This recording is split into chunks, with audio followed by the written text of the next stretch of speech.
de Guadalajara, Jalisco, el día 9 de julio de 1975, año 14 del Aquarius. Nos encontramos reunidos el venerable maestro Samael Aumbeor, patriarca del gran movimiento gnóstico cristiano universal, el venerable maestro Rabolú, el misionero Fernando Salazar, un distinguido hermano, integrante del movimiento gnóstico en México, Distrito Federal, y el Consejo Superior Juvenil Centroamericano a través de sus 4 delegados, señores Leonel Guevara por Costa Rica, Carlos Varela Dermit por Honduras, René Mazariego por Guatemala y Elmer Calix por El Salvador. A continuación, trataremos de que el venerable maestro Samael Aumbeor envíe un mensaje a las juventudes gnósticas revolucionarias de Centroamérica. El micrófono a nuestro querido maestro Samael Aumbeor.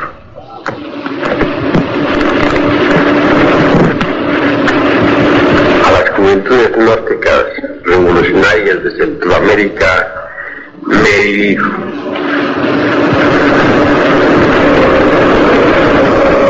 Ha llegado la hora en que los jóvenes gnósticos revolucionarios se organicen Imperio Occidental con el propósito ineludible de iniciar la nueva era del Aquarius entre el augusto tronar del pensamiento.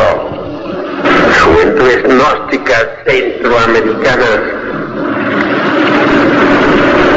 están llamadas precisamente a poner el ejemplo en juventudes gnósticas de todos los países de Sudamérica. Sigan tal ejemplo.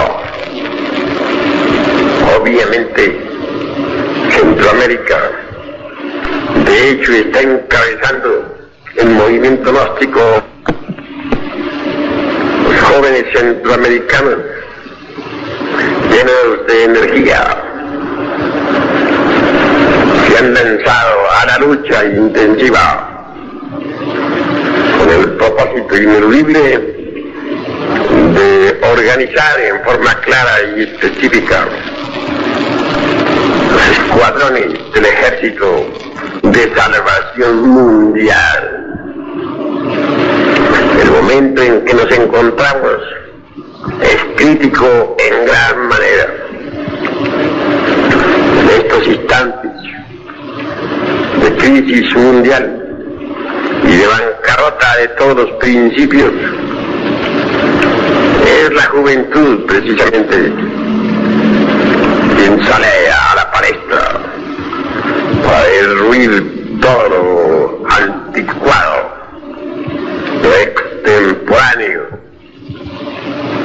e iniciar una corriente revolucionaria, activa, dinámica, capaz de sacudir hasta los cimientos de la civilización que agoniza.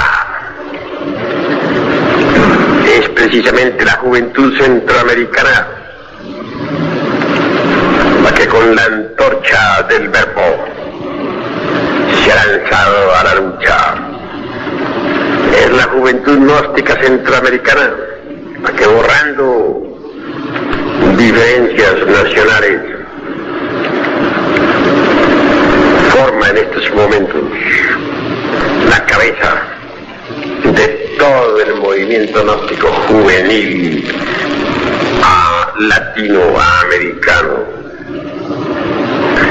Indiscutiblemente, los jóvenes gnósticos de Centroamérica están poniendo el ejemplo. Se están organizando, están creando sus organigramas, están definiendo sus posiciones, poniendo los basamentos indispensables para la formación clara y específica del Ejército de Salvación Mundial. Cada joven gnóstico es un verdadero soldado, un verdadero paradigma dentro de la gnosis en general. Cada joven gnóstico representa la esperanza del mañana. Con estos jóvenes gnósticos originaremos una generación nueva de gente gnóstica, una generación lo suficientemente capaz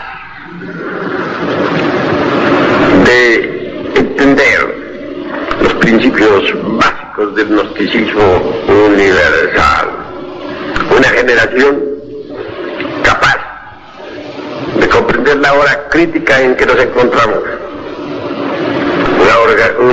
una nueva generación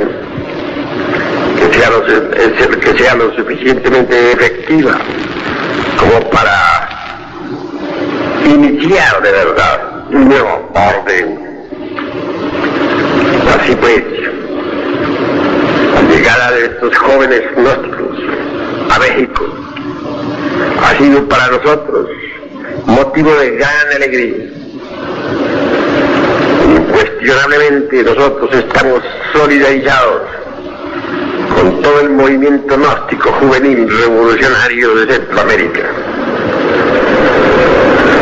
Van para todas las juventudes gnósticas de Centroamérica nuestras salutaciones.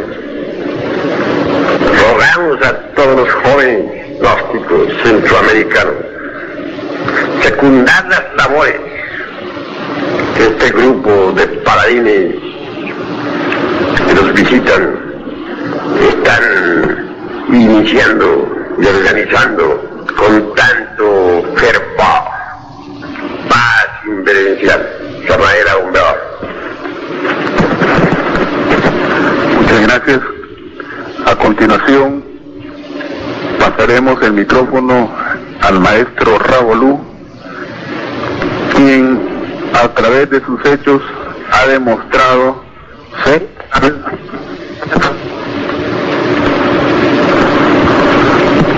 juvenil en Centroamérica. Con ustedes, el maestro Ravolú.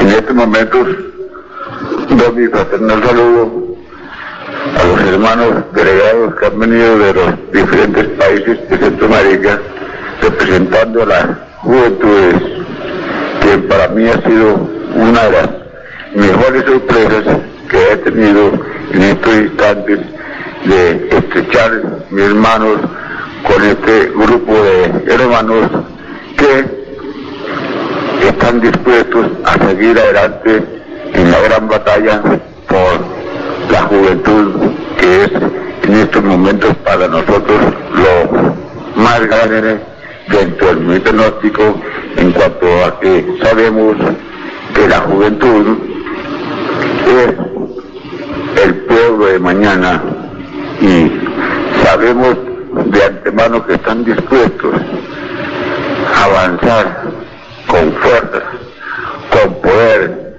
y sabiduría en esta gran batalla en que estamos enfrentados en favor de la humanidad. Un saludo especial para toda Centroamérica y en este momento me siento casi como dialogando con todos estos grupos juveniles y estar con ellos con alma, vida y corazón para seguir con esta bandera gnóstica hacia adelante, cueste lo que cueste y pase lo que pase, seguiremos con juventudes en esta gran batalla hasta morir o vencer. Estas son mis pocas palabras y mi deseo es que la juventud cada vez más cierren las vidas, cierren sus puertas para que ningún saboteador pueda interrumpir la buena marcha del movimiento gnóstico juvenil. Muchas gracias. Gracias a ustedes, generales maestros. A continuación, quisiéramos transmitir algunas preguntas para que ustedes nos la contesten, ya que son preguntas emanadas de los diversos frentes juveniles en Centroamérica, todo esto relacionado con la parte esotérica.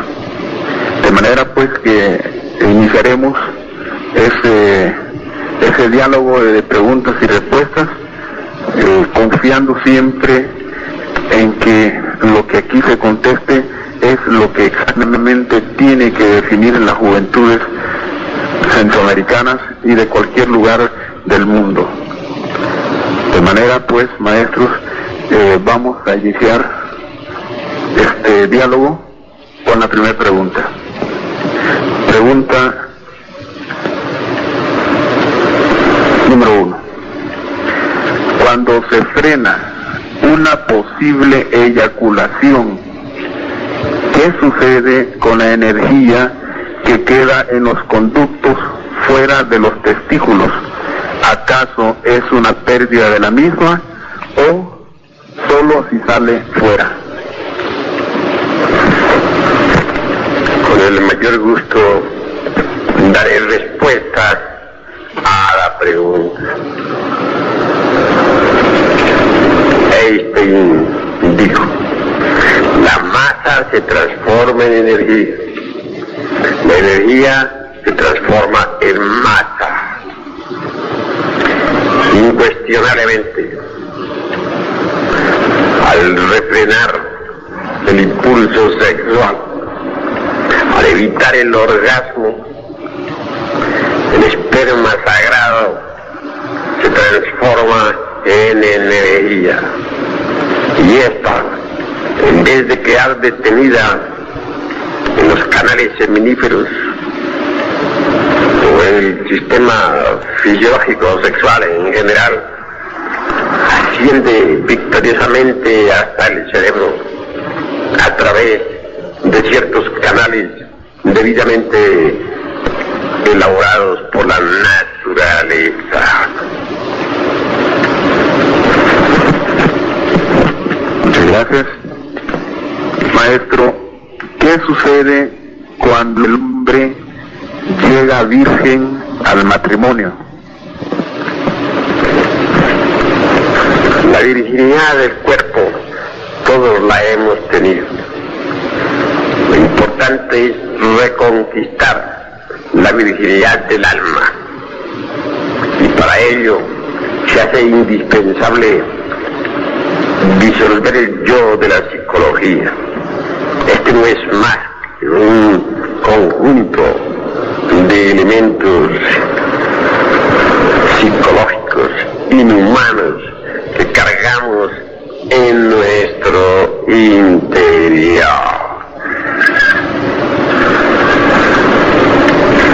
Eso es todo. Muchas gracias, maestro. Aquí tenemos otra pregunta, y es la siguiente: ¿qué debe hacer una persona que tiene facultades de medium para aprovecharlas dentro del gnosticismo? Bien sabemos lo que es el mediumismo espírita. Este conduce inevitablemente a la epilepsia.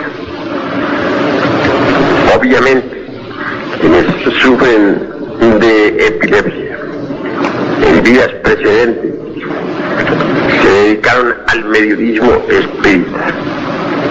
Sin embargo, es posible orientar ciertas facultades psíquicas mediunímicas hacia la percepción de lo real. Para ello, se hace urgente e inaplazable en tales casos una verdadera asepsia moral del sujeto mediunímico, eliminar detenidamente y en forma seria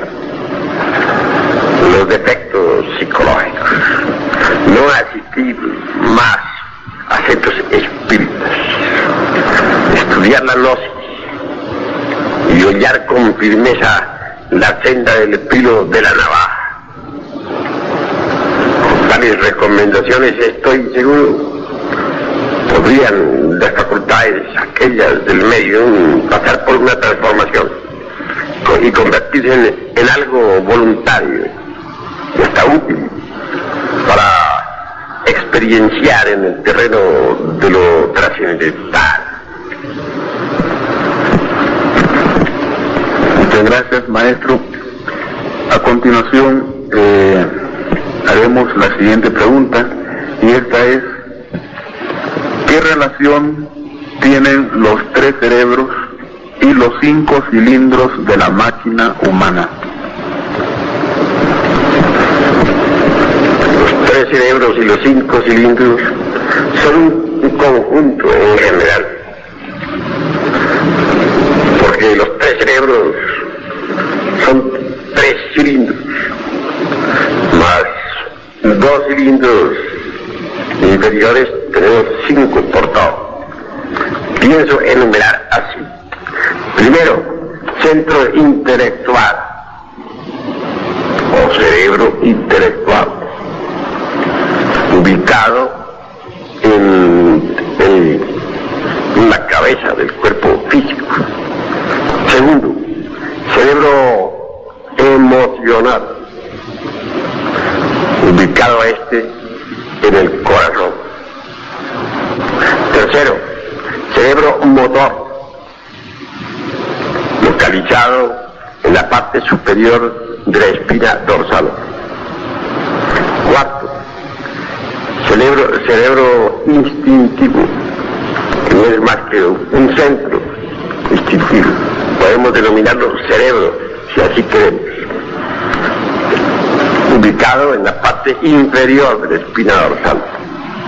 Y quinto, el centro sexual. Pero propiamente cerebros se llaman al centro intelectual, al emocional y al motor. En cuanto a los centros instintivo y sexual, normalmente no se les llaman cerebros. Sin embargo, todos estos 5 centros son los 5 cilindros de la máquina. Los psicólogos sintetizan en la siguiente forma: cerebro intelectual, cerebro emocional y cerebro motor instintivo sexual. Existen pues dentro de nosotros 3 hombres. El primero sería el hombre intelectual, el segundo sería el hombre meramente emocional, y el tercero el hombre motor instintivo sexual. Si estos 3 hombres que existen dentro de nosotros, estos 3 hermanos, se asociaran, se unieran, marcharan en forma íntegra, unitotal, pues reinaría verdadera armonía en nuestra psiquis. Desgraciadamente, estos 3 hombres que en nosotros existen disputan entre sí, están en conflicto. De ello resultan innumerables problemas.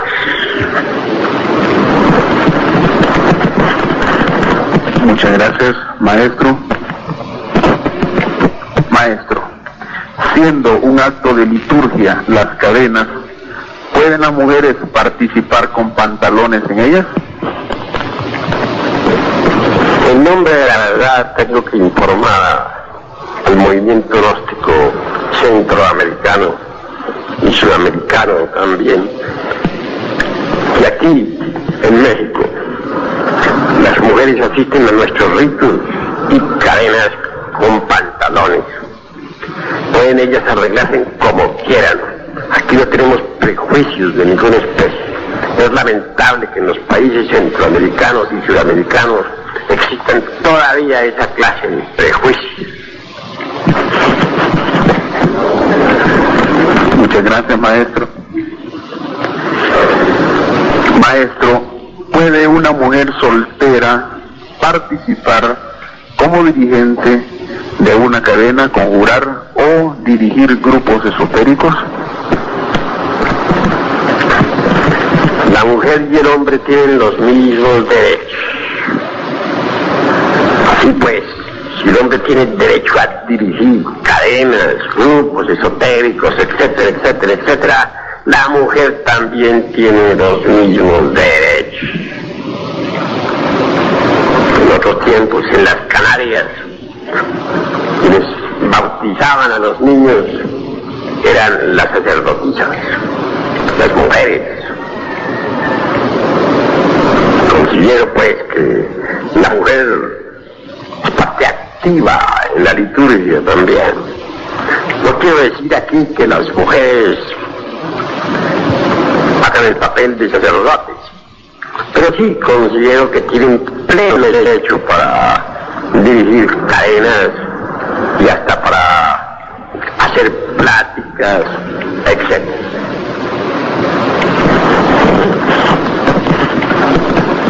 Maestro, quiero, referente a este campo, que esté un poco más claro, entendí, pero quiero que vaya más claro para todos los hermanos que van a escuchar esta cinta. En este campo, por ejemplo, de la liturgia, una mujer no está autorizada para hacer la liturgia en caso pues de que no haya varón. En casos en que no haya sacerdote dentro de un santuario, la mujer también puede ritualizar. Habiendo sacerdote, es siempre el sacerdote el llamado a ritualizar.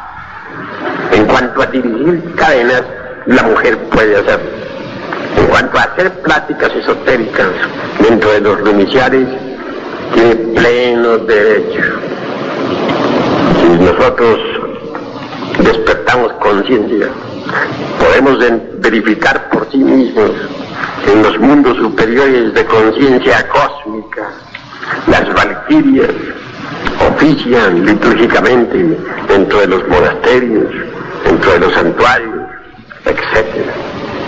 No quiero decir que ellas hagan personalmente los ritos que corresponden al sacerdote, pero sí juegan un papel importantísimo en tales ritos. Ellas dirigen vocalizaciones, meditaciones, ayudan en la unción gnóstica, etcétera, etcétera, etcétera. Bueno, claro, el ritual puro, concreto, debe ser del sacerdote o varón. Solo en casos en que no haya un sacerdote varón, puede una sacerdotisa ritualizar, pero esos son casos extras. Muchas gracias, maestro. Aquí está otra pregunta y dice: maestro, ¿sería posible que nos hablase sobre las transformaciones de las impresiones y la relación existente de los 3 cerebros y los 5 cilindros de la máquina humana?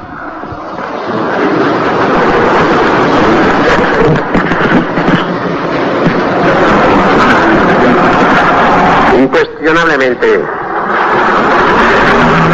tenemos 3 clases de alimentos.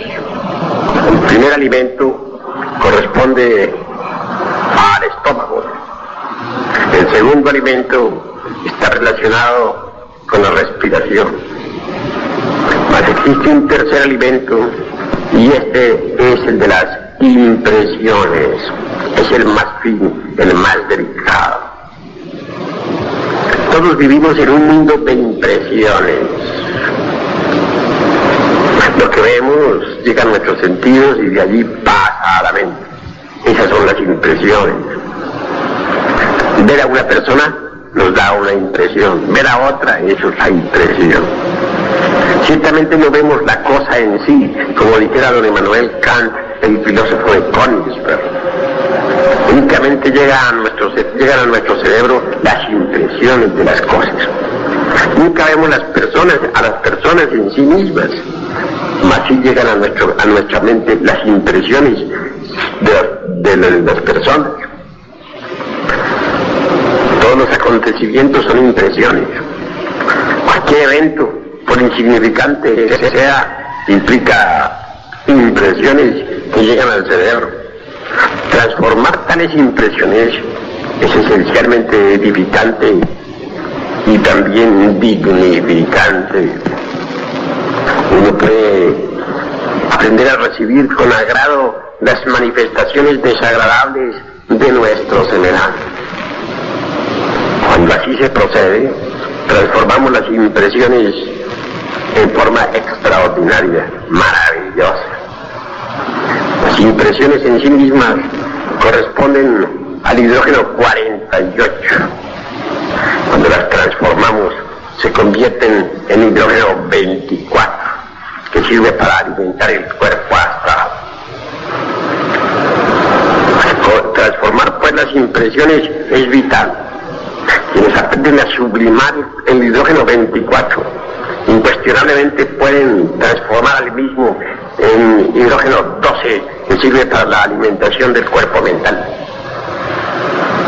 Y las almas selectas transforman el hidrógeno 12 en hidrógeno 6, con el cual alimentan al cuerpo causal. Pero veamos el basamento, el principio. El hidrógeno 48, el mundo físico, las impresiones sensoriales externas que llegan a la mente a través de los sentidos. Quienes no aprenden a transformar esas impresiones, inevitablemente dejan sin alimento a los principios anímicos y espirituales. Hay personas que demoran mucho tiempo en digerir una impresión.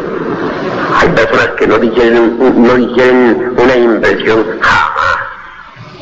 Nosotros debemos aprender a transformar y a digerir las impresiones instantáneamente. Esto es posible si permanecemos alertas y vigilantes como el vigía en época de guerra. Alguien nos hirió, nos insultó. Transformemos inmediatamente esa impresión. Recibamos con agrado esa manifestación desagradable. Y la digestión de la misma será instantánea. Entonces el hidrógeno 48 será transformado en 24.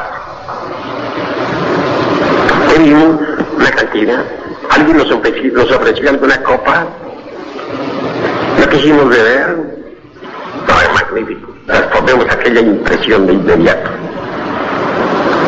Hagámonos conscientes de lo que significa el alcohol. Obviamente, al abstenernos de la bebida, habremos transformado una impresión. Sí, la habremos convertido en hidrógeno 24. Y si ahondamos algo más, si comprendemos mejor la obra que hemos hecho, entonces, incuestionablemente ese hidrógeno 24 se transformará en 12 y hasta en 6.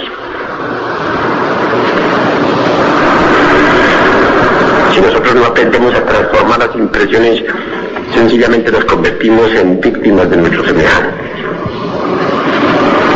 Es lamentable ver cómo las gentes hacen lo que otras gentes quieren que hagan. Si nos golpean, golpeamos. Si nos adulan, sonreímos. Si nos insultan, insultamos. Somos verdaderamente máquinas movidas por impulsos externos. Y somos así porque no hemos aprendido a transformar las impresiones. Cuando uno aprende a transformar las impresiones, deja de ser máquina. Hace lo que desde su interior le fluye. No se deja mover por las fuerzas externas. Adquiere verdadera individualidad. Así pues, es indispensable transformar impresiones. Para cada evento de la vida debemos tener un boleto conscientivo especial. Cualquier evento implica de hecho un estado de conciencia. Por ejemplo, si nosotros aguardamos un gran acontecimiento, tal vez un matrimonio o un viaje, llegado el día no tenemos el estado de ánimo requerido para el mismo. El matrimonio o el viaje se nos hará aburrido. Ustedes en la fiesta a gentes aburridas. Son gentes cuyo estado de ánimo no está de acuerdo con el festejo. Mas si esas gentes tuvieran un estado de ánimo preciso. Si estuviera tal estado de ánimo de acuerdo con la fiesta, no estarían aburridas. En cierta ocasión, cuando cancelábamos las tareas a final de año aquí en nuestra sede patriarcal de México, en medio de la fiesta, una hermanita gnóstica se acerca a nosotros manifestando tremendo aburrimiento. Ella exclamaba diciendo: yo pensé que esta fiesta sería distinta. Y escucho música muy alegre. Hermana, le dije, para meditar hemos tenido todo el año y tendremos muchos años. Mas hoy es un día diferente y el festejo es necesario. Sin embargo, la hermanita no comprendió. Empecé a besar el látigo del verdugo, como dijo el Cristo, de volver bien forma. En estas condiciones es claro que transformamos impresiones, obviamente. Las gentes son víctimas de las circunstancias por no saber transformar impresiones. Alguien les ofende y ellas se sienten ofendidas porque no transforman la impresión de la ofensa.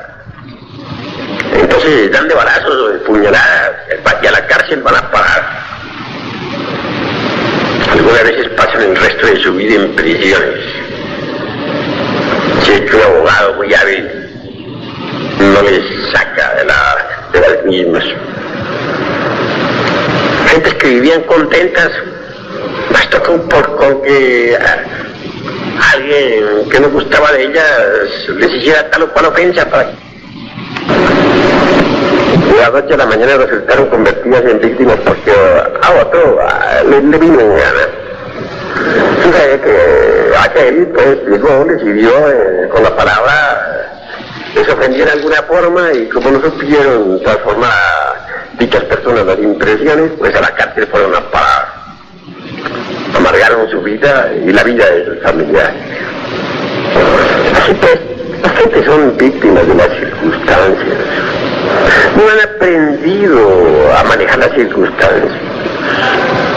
Las gentes son como instrumentos musicales donde cada cual puede tocar públicamente y a la luz del día.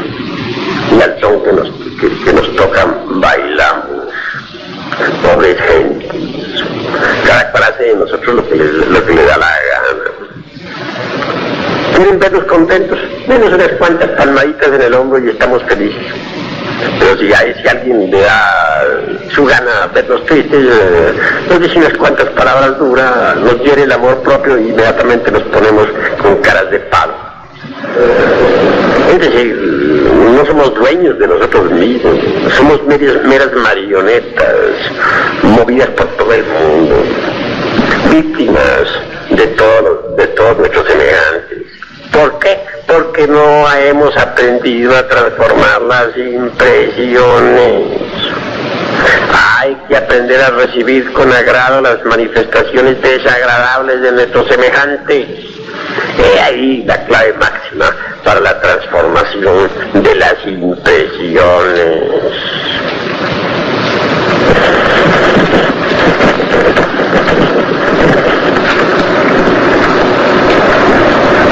Venerable maestro, queremos preguntarle de qué manera penetran las impresiones dentro de los cilindros de la máquina humana y cuál es la forma en que estorban o estropean los cilindros de la máquina humana las impresiones mal transformadas.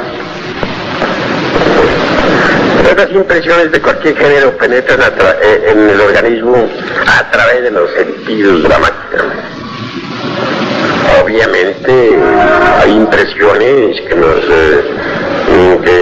se relacionan directamente con el centro emocional.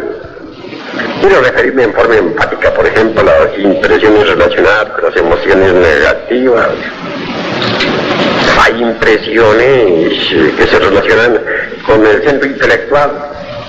Quiero referirme en forma clara a las cosas o impresiones que tengan que ver precisamente con el intelecto, con la mente. Hay impresiones que se relacionan directamente con el sexo, las impresiones de lujuria, etc. Hay impresiones meramente motrices que nos impregna la acción. En cierta ocasión, por ahí alguien, en cierta ocasión, un público resultó boxeando.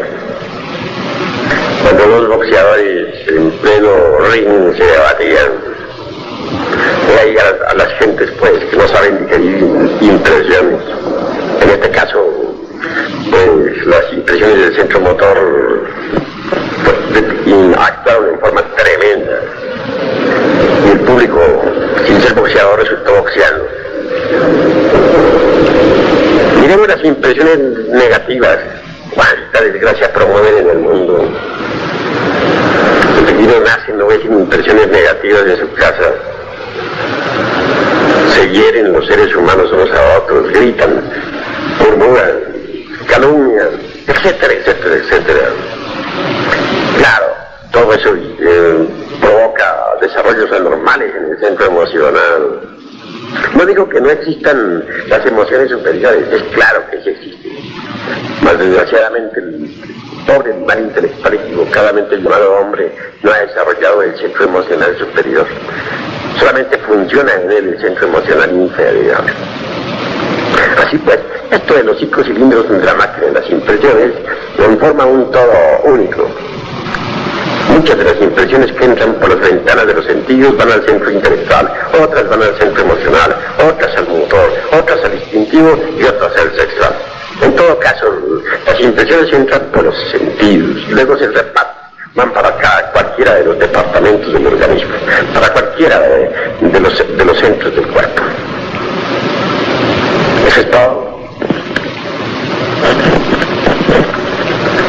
Maestro, quisiera preguntarle nuevamente sobre si cada centro es independiente, se maneja con cierto tipo de hidrógeno independiente, o es el mismo tipo de hidrógeno o la misma energía de los 5 centros. Cada uno de los centros de la máquina en sí es autónomo, aunque todos entre sí se hallen correlacionados en alguna forma. Es eso, obvio. Incuestionablemente el hidrógeno de la mente, pues, es un hidrógeno demasiado pesado. Todos sabemos demasiado bien lo que es el hidrógeno 48. En cuanto al hidrógeno emocional, que es el 24, es un poquito mejor. En cuanto al instintivo, pues es baja. Entonces, dijéramos, de orden muy natural. Y el sexual, pues, es el famoso 2. En todo caso, no está de más aclarar bien lo que aquí voy diciendo. Entiéndase que cada centro es autónomo por sí mismo. Entiéndase que a pesar de ser autónomo se haya correlacionado con otros centros. Incuestionablemente los centros intelectual, emocional, motor, instintivo, sexual, etcétera, etcétera, etcétera, forman, dijéramos, un sistema entero, mediante el cual nos ponemos, digamos, en contacto con las impresiones que nos quedan a través de los sentidos. En todo caso, mis queridos hermanos, comprendamos que la Torre de Babel, esa torre de que nos habla la mitología hebraica, está dentro de nosotros mismos, aquí y ahora. Los centros intelectual, emocional, motor, instintivo y sexual es muy importante conocerlos. El maestro G decía que habían 7 niveles de hombres, y yo estoy de acuerdo con eso. El primer nivel de hombres, decía él, es el nivel puramente instintivo. El segundo, decía, es el nivel meramente emocional. El tercero es el nivel intelectual. Yo creo, francamente, que la Torre de Babel está entre los 1, 2 y 3. Porque las gentes que viven en los niveles niveles 1, 2 y 3 no se entienden entre sí, allí hay confusión de lenguas. Hay gentes que tienen ubicada su conciencia totalmente en el cerebro. Esas gentes no pueden entender a las gentes que tienen ubicada su conciencia en el centro emocional. Hay gentes que tienen ubicada su conciencia en el centro emocional. Esas gentes no entienden a la gente que tiene ubicada la conciencia en el cerebro intelectual. Hay gentes que tienen ubicada la conciencia en el cerebro instintivo motor sexual. Esas gentes jamás entenderían al emocional ni al intelectual, etc. De manera que todas esas gentes que pertenecen a los niveles 1, 2 y 3 corresponden a la Torre de Babel, de la cual habla la Biblia. Más allá de los niveles 1, 2 y 3 está el nivel 4. Los hombres del nivel 4 tienen los centros de la máquina totalmente equilibrados. En ellos no predomina un centro sobre otro. Todos viven armoniosamente, espléndidamente. Mucho más allá del nivel 4 están los hombres de los niveles 5, 6 y 7. Estos en sí mismos constituyen el reino. El hombre del nivel número 5 es el hombre que ya fabricó su cuerpo Chan, el famoso cuerpo Quetzal, el hombre que puede viajar consciente y positivamente por los mundos suprasensivos. En cuanto al hombre del nivel número 6, es aquel que ya se dio el lujo de fabricar para su uso personal un cuerpo mental. Usted puede viajar conscientemente entre el entendimiento de la naturaleza. El hombre del nivel número 7 es aquel que ya se dio el lujo de crear el cuerpo causal. Obviamente este recibe en sí mismo los anímicos espirituales y se convierte en un hombre de verdad, un hombre auténtico. Así pues, los hombres números 5, 6 y 7 constituyen el reino, pero los hombres números 1, 2 y 3 constituyen la Torre de Babel. Las guerras que hay sobre la faz de la tierra, los problemas que se suscitan por todas partes, la confusión continua en que vive esta humanidad, se debe siempre a los hombres de los niveles 1, 2 y 3. Hasta aquí pues esta explicación.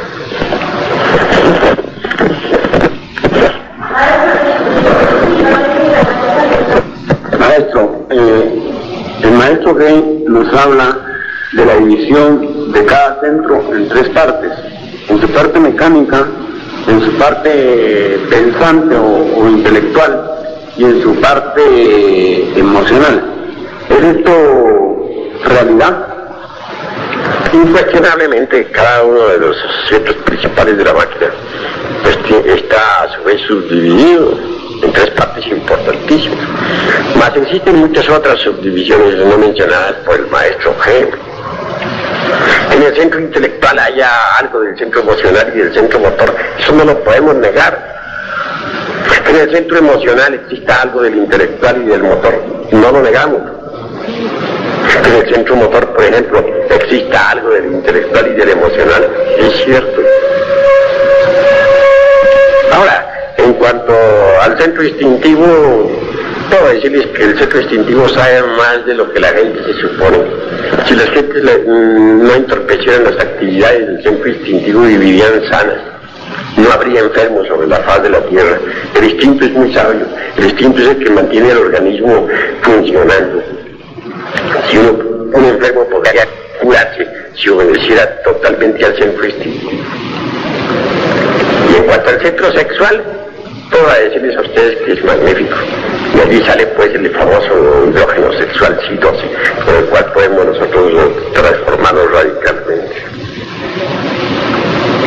En todo caso, estoy de acuerdo con esa subdivisión que hace el maestro G. No tengo nada que objetar. Maestro,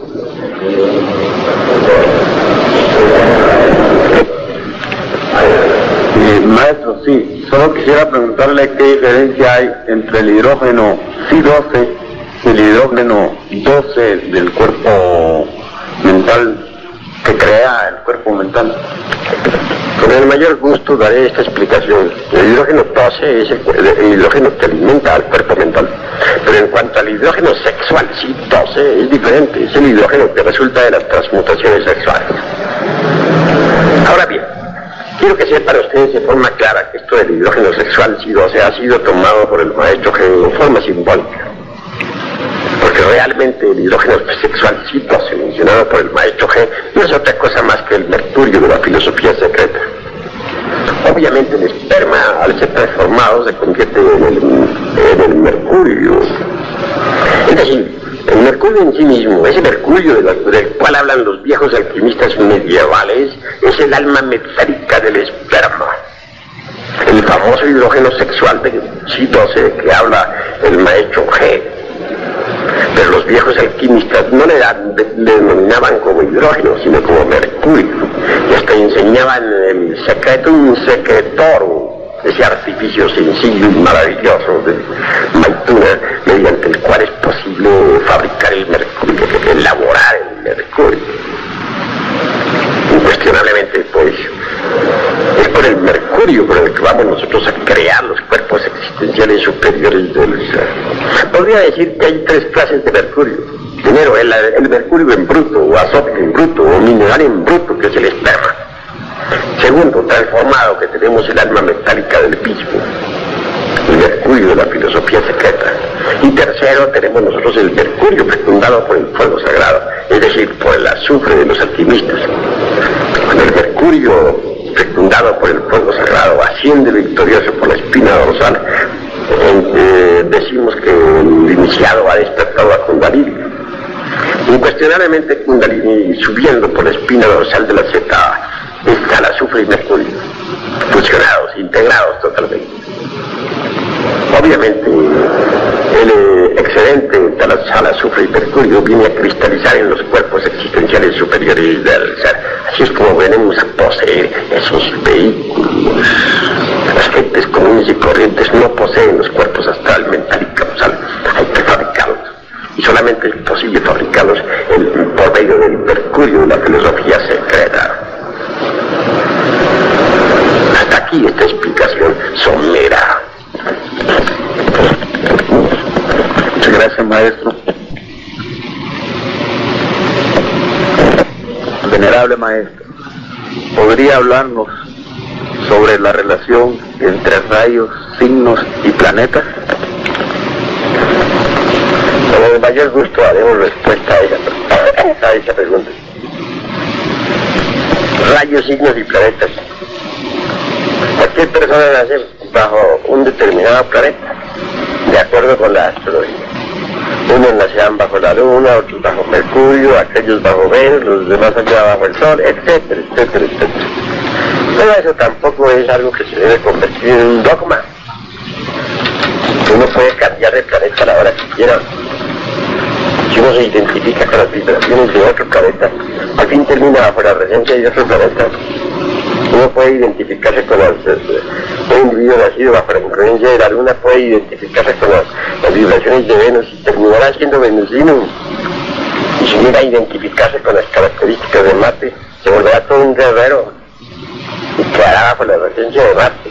De manera que no se debe tener eso como regla fija, eso de que puede uno modificar su planeta ascendente. Fíjense las características zodiacales, astrológicas o zodiacales de cada planeta. Identifíquese uno con el planeta que quiera. Observa esas vibraciones. Terminará bajo la regencia del mismo. Así pues que uno puede cambiar de regente planetario a la hora que quiera. Rayos. Sí es cierto. Unos están bajo la regencia de un rayo y otros bajo la regencia de otro rayo. Pero al fin y al cabo los 7 rayos de que se habla por ahí en la sabiduría esotérica son los 7 rayos de los 7 planetas. Si un individuo está bajo la regencia de la Luna, puede que habla bajo la regencia de Mercurio o de Venus, y en ese caso cambia de rayo. No se tenga esto pues como un dogma. Todo esto es modificable, todo esto es variable. El karma mismo es negociable. Así pues. Muchas gracias, maestro.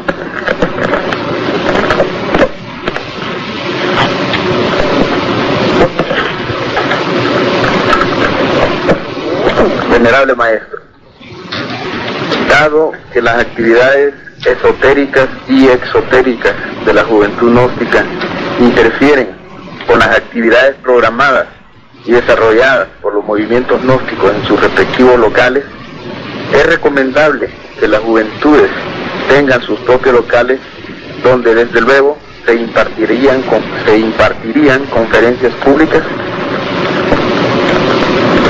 Incuestionablemente el movimiento gnóstico es algo grande, gigantesco. Dentro del movimiento no solamente están la gente madura, dentro del movimiento también hay gente joven. Los jóvenes, por diferencia de edad, naturalmente no se sienten bien en comparar a gente de cierta edad. Así pues conviene que las juventudes pues tengan sus propios locales y se desenvuelvan libremente. No veo yo obstáculos para que pueda impedir la marcha de la juventud. Los obstáculos deben ser barridos. La juventud debe abrirse paso por su propio esfuerzo. Deben formar un frente único para iniciar la nueva era de los acuarios entre el augusto tronar del pensamiento. Desafortunadamente los viejos, y no quiero con ello ironizar a la gente grande porque no hay motivo para ello, pero ciertamente que cometen el error, y por cierto bastante lamentable, de tratar de apachurrar a la juventud, de coaccionarla, de impedirle que se desenvuelva libremente, y eso es gravísimo. Pues ya los viejos dieron lo que tenían que dar, están cansados, y por tal motivo no tienen esa energía que se necesita como para formar el ejército de salvación mundial. No tienen esos bríos, ya están gastados, algunos temblorosos, y con su voz ya hay necesidad de hacer un ejército, de formar un movimiento pero gigantesco, de hacer una obra de colosos. Para ello se necesita de la gente joven. En modo alguno se debe coaccionar a la juventud, impedirle su libre desenvolvimiento, porque con ello se le está haciendo un gran daño a la humanidad. Los viejos tienen sus preconceptos ya muy agarracados, en sus sistemas de moral ya muy caducos. Su forma de pensar parece estructura mecánica inerte. No salen de ahí, no pasan a lo nuevo, no se abren a lo nuevo, y eso es lo grave. La juventud pues todavía puede abrirse a lo nuevo, tiene iniciativas que llevan a la acción rápidamente. Los viejos permanecen alrededor de una mesa directiva discutiendo cualquier tontería, horas y horas y horas enteras, y al fin no hacen nada. La juventud es diferente, abre brecha. Por lo tanto, esa es la juventud, y nosotros tenemos puesta la esperanza. No quiero con esto subestimar a los viejos. No, eso no es lo que yo quiero. Quiero que llamo a la gente grande, a los viejos, pues a que reflexionen, que se den cuenta de que debido a su edad, debido a sus innumerables prejuicios, debido al embotellamiento en que tienen la mente, pues ya no tienen esos arranques, no tienen esas iniciativas de los jóvenes, no tienen esa capacidad de acción de la gente nueva. Por todas estas y otras cosas, pues lo mejor es que los jóvenes tengan sus propios locales, que se reúnan, que allí se debatan y que resuelvan sus problemas, sin la coacción de los viejos. Lo que te estoy diciendo va dirigido a todo el movimiento gnóstico, no solamente centroamericano, sino suramericano y hasta mundial. Debemos pensar en que la nueva era de las cuales necesita de supremos esfuerzos. Los viejos, aunque tengan muchas ganas de luchar, aunque de verdad lo hagan con toda sinceridad, ya están agotados debido a los años. Sus mentes están cansadas debido a tantos sufrimientos, y están atiborradas por lo común de tantos prejuicios, de tantos preconceptos, de tanta historia que tiene en su vida. Los nuevos son distintos, están abiertos pues a una nueva era, piensan diferente. No interrumpamos a los jóvenes, porque por eso no hacemos sino dañar el movimiento gnóstico, impedir la marcha de este glorioso movimiento hacia un futuro maravilloso. Permitamos que la gente joven gnóstica se desenvuelva libremente, porque ellos, con toda esa habilidad que poseen, con toda esa fuerza vital acumulada, pueden realizar verdaderos prodigios. Considero necesario que las juventudes centroamericanas se unan totalmente y que formen contacto y estructuras con las juventudes suramericanas. Así todos, formando un ejército victorioso, marcharemos pues con seguridad hacia una nueva era de luz y esplendor. Quiero que los viejos reflexionen. El hecho de que sean viejos, de que posean experiencia, no les da verdaderamente autoridad como para que interrumpan las actividades de la gente joven. Los viejos merecen respeto porque son viejos, pero eso no es motivo como para que ellos exploten a los jóvenes. Hay explotación cuando se interrumpe la vida libre de los jóvenes, cuando se les coacciona, cuando no se les permite a la libre iniciativa, cuando se les quiere encajonar dentro de viejas estructuras carcomidas por el tiempo. Hay explotación cuando se quiere que las mentes nuevas queden embotelladas entre botellas viejas. Hay explotación cuando se coacciona en alguna forma la voluntad de los jóvenes, cuando se les corta las alas, cuando se les obliga a hacer cosas que no pertenecen a su edad. Hay explotación cuando se trata de interrumpir los programas que los jóvenes tienen, cuando no se les permite desenvolverlos. Yo considero que todo género de explotación es infame. Los viejos merecen respeto y la juventud debe respetarlos, porque su respeto es bien merecido. Pero que no se trate de explotar a la juventud, porque eso sí es una infamia. Muchas gracias, venerable maestro.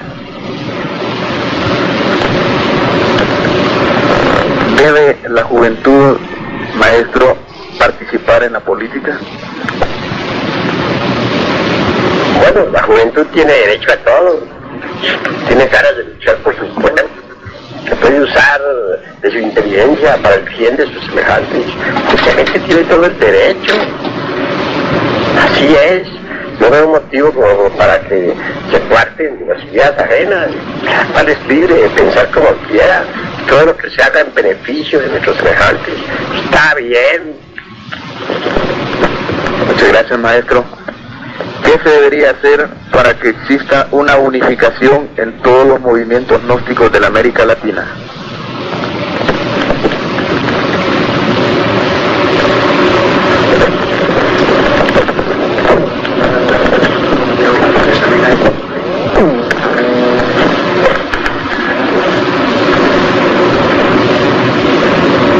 Ante todo, si quiere que haya verdadera unificación entre los distintos bloques gnósticos de todo Centroamérica y Sudamérica, conceptúa necesario, indispensable, inaplazable el intercambio de misioneros gnósticos juveniles.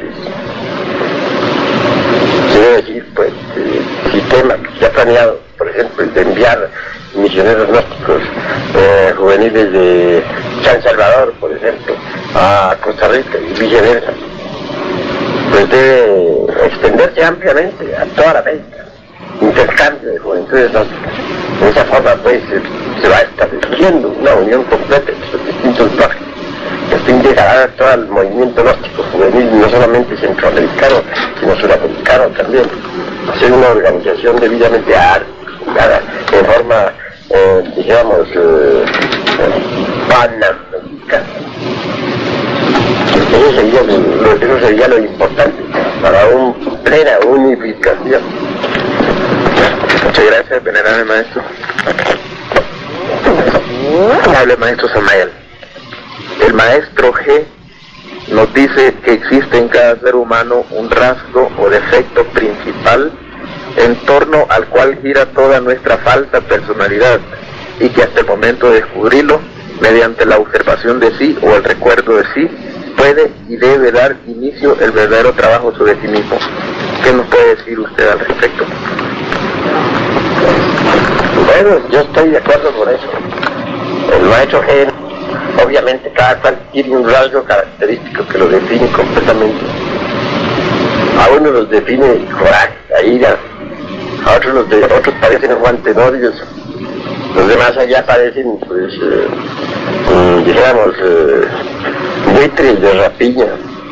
El de más allá, pues, parecerá tal vez una tortuga lenta en sus acciones.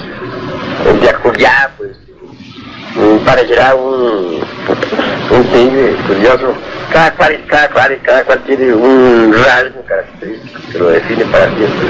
Cuando uno ha descubierto su defecto principal, resulta fácil acabar con los otros defectos, porque el principal es el que le da a uno esa característica que tiene como ego, el que permite que uno viva como ego, el que lo personifica en todas partes. Cuando ese principal es demolido, pues esta vieja identidad que uno carga también es demolida, se tambalea o cae definitivamente para que surja lo nuevo. Muchas gracias, maestro. Venerable maestro, dado en que en varios países centroamericanos existen asesores juveniles, los cuales se han autonombrado, ¿deberá el Consejo Superior Juvenil Centroamericano ser la única autoridad que defina y autorice los asesores espirituales para la juventud? Conceptúo que eso de autonombrarse está mal. Indudablemente los llamados a elegir, pues, a enviar a nombrar asesores espirituales, asesores, delegados